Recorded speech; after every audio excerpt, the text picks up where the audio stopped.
What's up, everybody? Welcome to a brand new episode of Unfiltered with Njila. I'm very happy about today's episode because I have collaborated with Capital FM and we are speaking about something that's very important, especially now that the new year is upon us. All of us are trying to take the bull by the horns and do everything we can to achieve all those goals that we've set out to achieve, but our mental state is very important. So we're talking about why men should go for therapy. Let's focus on men for today. Why should men go for therapy, and why is mental health such an important conversation for men to have? Ladies and gentlemen, my name is Njila Bumununga, and this is Unfiltered. They say that the secret to a good talk show is charisma and an unapologetic sense of storytelling. So this year, the presence of my vibrant guests and I is going to keep you glued to your screens. This is the home of personal development, and every conversation is tailored to entertain, educate, and change your perspective on life. You are exactly where you need to be. Ladies and gentlemen, my name is Njila Bumununga, and this is Unfiltered. Welcome back. You're still on Unfiltered with Njila right here on Capital FM. This is a very special episode. We are not where we usually are. We are in the Capital FM studios, and my guest today is one of the hosts for arguably the biggest podcast in the country. No arguments there? No arguments there? Mm-mm. Okay. So, please help me welcome Elson. Hey, how are you? I'm very well, thank you. How are you doing? How's the year treating you? The year's been good. Okay. Still alive. I was laughing the other day. This mic's working? Yeah. Or is this a conversation between you and I? No, I'm recording from that side. Got it. Yes, go ahead. Yeah, so I was telling you about how I was laughing while I was watching your Instagram story the other day. You were on a plane and a baby kept crying in the back. How annoying is that? You were not having it. Oh man, I wear condoms for a reason. Okay. Yeah. But you're a dad. I am. So how you also inconvenienced other people while you were traveling with your baby? No? No. Not at all? Mm-mm. Okay. Eli is one of the quietest, most behaved kids you'll ever meet. Yeah? Yeah. He takes after me. He's very quiet. I'm quiet, right? No, not at all. You are very expressive. No, never. I'm one of the most laid back, reserved people, I would like to think. Okay. You don't think so? I don't, but we'll find out by the end of the interview. Okay. We're talking about something that's very close to your heart this afternoon. We're talking about men's mental health. So maybe we can start with your own personal experience. When did you find out that you needed therapy or you were struggling mentally?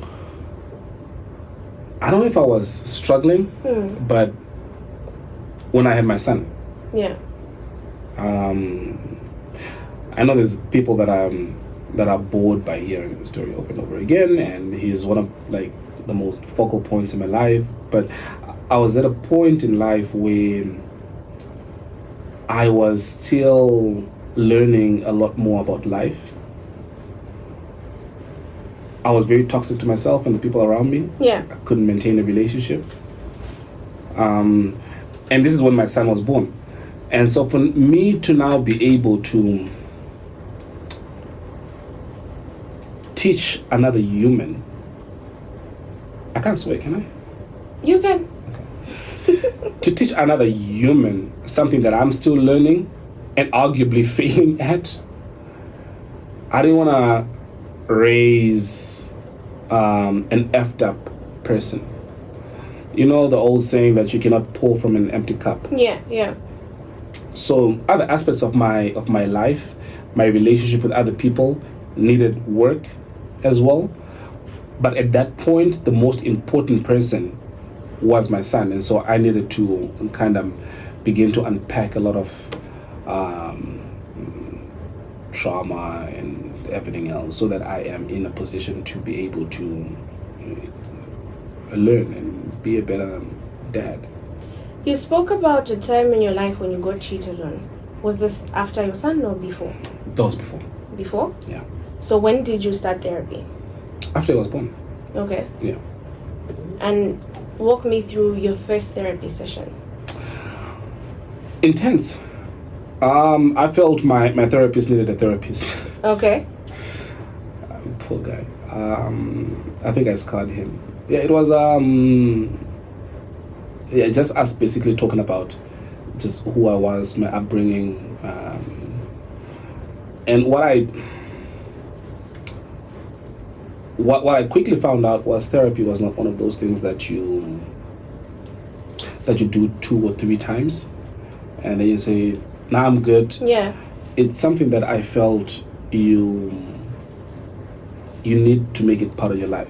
The same way as if you're gonna go to gym, you don't go to gym up until you tone up, and then when you tone up, you be like, I'm done. I've got the body that I need. Yeah. You have to make it a lifestyle, and it becomes easier, especially when you speak to. For the past couple of months, I've kind of relapsed because of work and other things, but it becomes easier when you have somebody that you sort of offload whatever it is that you might have picked up the previous 7 days. So if you have it every 7th day, it becomes easier for them to catch up on what the last 7 days have been, set goals for the next 7 days. So obviously, if you've never been to therapy, the first time that you go there is quite a lot. Some psychotherapists actually recommend medication, depending on whatever the diagnosis that they find is. But yeah, it was something that I didn't realize that I actually really did need up until I was there. I like that you spoke about work and how you've relapsed. I feel like a lot of men become workaholics when they are going through something. What would you advise for them to maintain a good work-life balance? Especially because I'm not the one to tell you that because I can't. I don't have a healthy work-life balance. Okay. So I don't know if I'll be the person to actually tell you how to do that. Don't you hate people that are persistent? Like they call you, you hang up, they call the second time. I was calling you like that a few minutes ago. Yeah. Do you want to answer this? Sure. Yeah, sorry, go ahead. Yeah. Very unprofessional of us, huh? No, it's okay. Should I go outside? This will disrupt, right? Yeah, it will. Sorry about that. It's okay.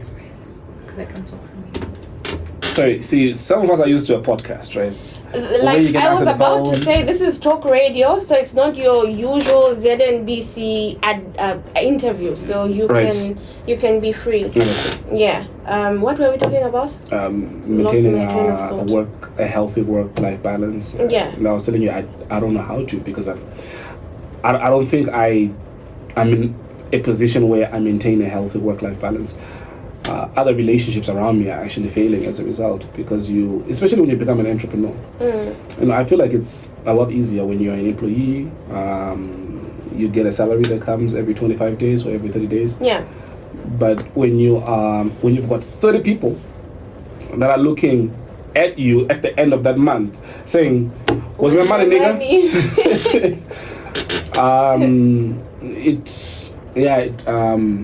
It's a whole different ballgame. I want to take you back to the whole cheating thing. I watched that interview and you talked about how it broke something in you. Mm-hmm. Cheating is something you and I cannot eradicate. But what should people know even as they step into these relationships or how they date?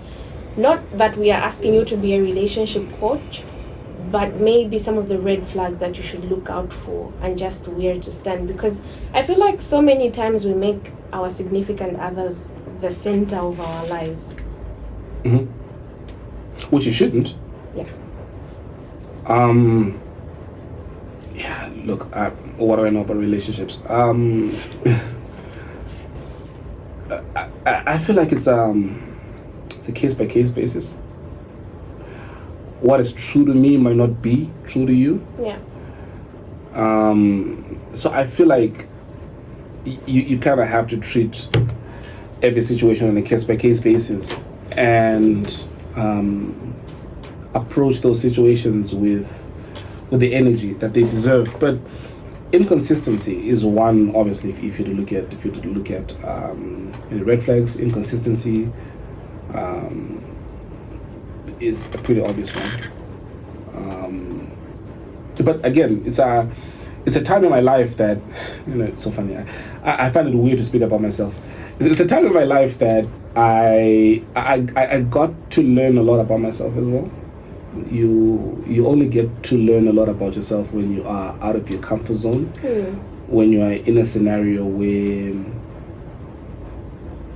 your emotions might lead you to do something that you ordinarily wouldn't. So if you are able to walk away from certain situations, you get to learn more about yourself. Sadly, some people live most of their lives without really knowing the extent of what they're capable of doing. Okay. Because we all live our lives in very safe bubbles. So if that does happen to you, and especially it's different, especially when it happens to you as a guy, it is different. The stigma that comes with going to therapy, especially for men, how do you get over that and go and speak to someone about the problem, someone you've never seen before? All you know is, they're going to help you and they're, qualified for this job. Did you also have those reservations before stepping into therapy? I'm about to sound very classist. I know, and that question I wanted to ask. I'm about to sound very classist. If you have this conversation with somebody who's in Matero, there is going to be a lot of backlash. There's going to be a lot of stigma. If you have the exact same conversation with somebody that lives in a more affluent area, it's something that they know. It's something that they would recommend. If you have that conversation with somebody that lives in a certain, within a certain upbringing, they'll be like, pray about it. Or, I don't know, just go and get drunk or whatever it is. So I feel different pockets of society deal with these issues differently, depending on your environment, depending on your upbringing. There is still stigma around it, which is a big part of why we started the mental health podcast. There's an episode that we did with Dr. Naeem Dalal where he said this was in August. So he's head of, I'm about to butcher this. Okay, it's got a very fancy title. Yeah. Right? And he was called to the UTH because apparently in 1 week, in 6 days, there had been 8 kids that tried to commit suicide, and they all came from the same area in Matero. No. In 1 week, 8 kids in 6 days. And so they were saying, how can we reach out? Because there could be more that have not been brought to us. Yeah. And none of these actually, none of the suicide attempt was successful. So they were pretty horrible at killing themselves. How best can we give mental health awareness? I was like, it's a whole neighborhood. It's not like I'm just going to go in the middle of the street and begin addressing everybody. But I feel the more that people talk about this openly, the better we're going to become as a society. I remember HIV had a really huge stigma way back in the day. It doesn't as much now as it used to be in the 80s and 90s. COVID had a very big stigma when it started. If you knew that somebody had COVID, nobody wants to come close to you. Yeah. Your entire street. Even after you get well and say I had COVID, people will still look at you sideways. So the only way that you can beat that is by having open discussions, busting myths about what people may perceive mental health or whatever it is that carries stigma to be. But also sometimes it's not even about education or class, right? There might be people who are educated, but then they've resorted to certain coping mechanisms that are not healthy. Would you say that therapy has been the most effective coping mechanism for you? Yeah, I would say. Initially, I tried to bury myself in work. That doesn't work. Because this is how you end up not being able to face mirrors, even when you go home, away from work, and you get into your empty, lonely house. Those thoughts will still haunt you. I'll give you a good example of somebody who tried to bury themselves in work, and it didn't work. Was Oscar Jafula. Yeah. He's gonna hate me for this. Oscar lost 2 people that were very close to him. They died, and he carried on working. You know what would happen to him? He would wake up in the middle of the night crying, because you're not working at that time. You've got nothing but your thoughts that you're facing. You know what I mean? So you can only distract yourself for so long. Okay. How are you doing now? Now that you're doing therapy, where's life at now? I think that question is for people that are around me. Okay. Those are the best people to tell you. And are you Christian? I feel like you've never talked about this. Are you Christian? Are you a religious person? Mm-hmm. Are you one of those people that believe that you can pray your way out of anxiety? No. Have you tried? Praying my way out of anxiety? No. Because I feel like prayer without work is dead. You might pray, but you have to do something about it. Even Jesus was anxious. Mm. You know this, right? Yeah. Right before he was crucified. Yeah. But then he prayed. Yeah, he did. Actually, he tried to back out. He tried to say, hey, listen, can I... Where's the escape button? Can I not go ahead with this? I don't want any more. New year, everyone is forging ahead. Your advice to people that are struggling financially? Rob a bank. Not as easy as he's putting it. Look, if you watch Money Heist, it is. You just need a professor. Oh, are you expecting something more profound than that? No, rob a bank. That's where it ends. I don't know why you're looking at me. I don't know how you're looking at me thinking I'm gonna give you something more profound than that. No, look for a bank. Zanago's got very weak security. Go there. We're still waiting for the correct answer. You asked me for a question, I've given you an answer. Oh, go to Bedroom. Actually, don't go to Bedroom. Go to Bed Lion. They got bigger payouts. And lose the little assets you have. If you're dumb, you lose it, yeah. If you're smart, like I was when the Rugby World Cup was there, you'll be able to win a bit of money. She will tell you I predicted every single game. You remember this? Mm-hmm. Every and single you got game. It right? Yeah, you did. I'm just not a betting person. Why? I don't know. I'm just not. They pay us like Bet Lion pays us on the podcast. Yeah. That's the extent of any gambling that I do, but I don't gamble. Do you? No. For religious reasons. I mean, you gambled by inviting me here. I did. That's a very big gamble because But chances also I wasn't going to it's show up. Oh yeah? I'm very lucky and the interview is going It's the well, second time that I've been here. Okay. Yeah. Who did you do an interview with? I forget the other girl with a very big bottom. I don't know what her name is. What's it? It's Naomi. Her. Yeah. Yeah, that's what I remember. I don't remember her name though. Okay. Yeah. Is she still here? Yeah, she's still here. She does drive time, 15 to 18. Yeah. It was her and some other guy, like radio guy, from a different radio station. Yeah. Yeah, so Don't back to my don't question. tell her I described her as that. She's gonna watch it. She's going to see. Hi, Naomi. Yeah, so maybe we can talk about why people should go to therapy, because you are saying this has worked for you, right? Right. And also because you're a dad, I would like you to talk about parents and how they can also inculcate this in their children.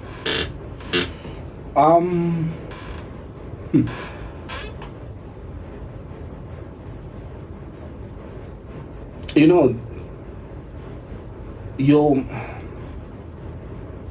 back to the example that I gave, I feel like there are lots of things that we pick up as you go through life. Some good, some bad. And something more important than learning is also unlearning stuff. And that's what therapy offers you. to rid yourself of some of the things that you have picked up that might be of detriment to you and your mental health. We pick up trauma. I mean, if you lose a job, if you get fired,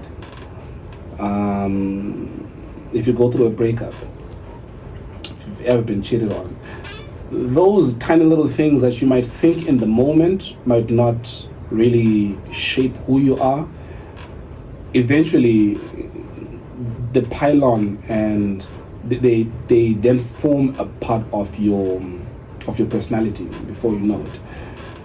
Somebody who's lost both parents or relatives through death would have an issue with separation, would have separation anxiety. They may not know it. I'll give you another example. Somebody who grew up in a household that was full of abuse and violence, where the father hit the mom or the parents used to hit them, and they meet 10 guys. 9 guys are perfect for them. They adore them. And the one guy is very abusive towards them. Who do you think of the 10 they'll pick? They'll pick the one that's abusive. Even if you ask them what they want, they'll describe what they want. But they will be attracted, and they will attract what is familiar to them. Yeah, which is so weird because I just discovered that myself. Oh, you're into abusive guys? No, not that I'm into abusive guys. It's just I always pick the same type of guys. Right. So you attract, or you are attracted to what's familiar to you. But if I ask you what you want, you describe somebody totally different. I want someone that's kind. I want someone that's funny. I want somebody that is A, B, C, and D. But the minute that an asshole comes over, that's what's familiar. Yeah. So you gravitate towards that.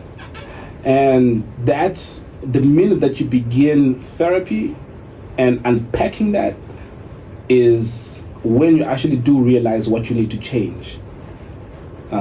So that's fundamentally why I think it's important. Children. Yeah. Are you? Those little bastards. You're saying that, but I know you enjoy fatherhood to the No, T. I only like my son. I don't like kids. Oh yeah? I only like my child. What are parents doing wrong? Also because... Ooh, that's the worst thing. You can never tell a parent what they're doing wrong.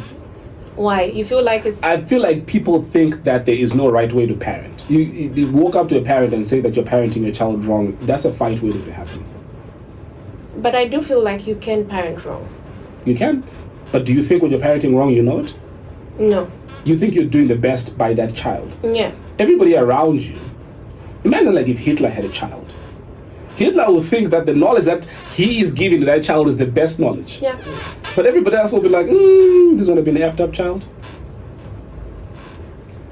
But I think I cut you off. You were saying... where are we going wrong? Because also the type of environment we grow up in shapes who we are, just like you said. Mm-hmm. So there are certain things. I don't think in Zambia there's ever a situation where a child does something even at school that's wrong and they are put in therapy or they are put in counseling. That rarely happens. Usually you're given a punishment, you are sent home, you are on suspension. I don't think it's in our culture to sit and have a conversation, especially with children. As someone that is well-traveled and someone that has lived outside the country, do you feel like these are options that we should also start exploring? 100%. We live in a very dynamic and changing world. What is true today wasn't 10 years ago. The world that we live in now is changing.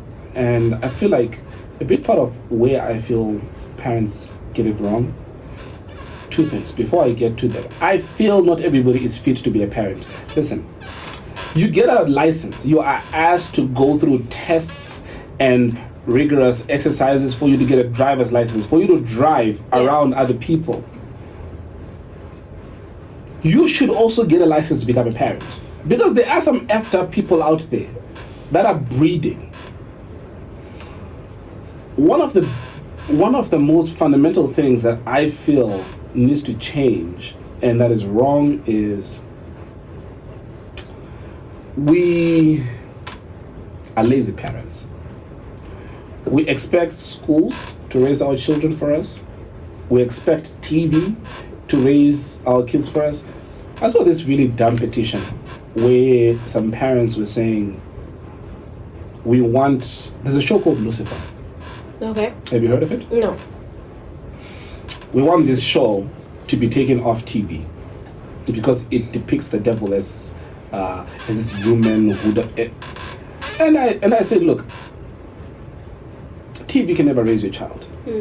You don't want to have the difficult conversation with your child about homosexuality, about sex, about whatever it is. So you would rather TV doesn't show it so that you don't have to have that difficult conversation with your child. But did your parents talk to you about sex? Oh, 100%. My parents were so open-minded. They did not force Christianity down my throat. My parents exposed me. No? They exposed me to so many religions. No. I promise you. They said, make your choice.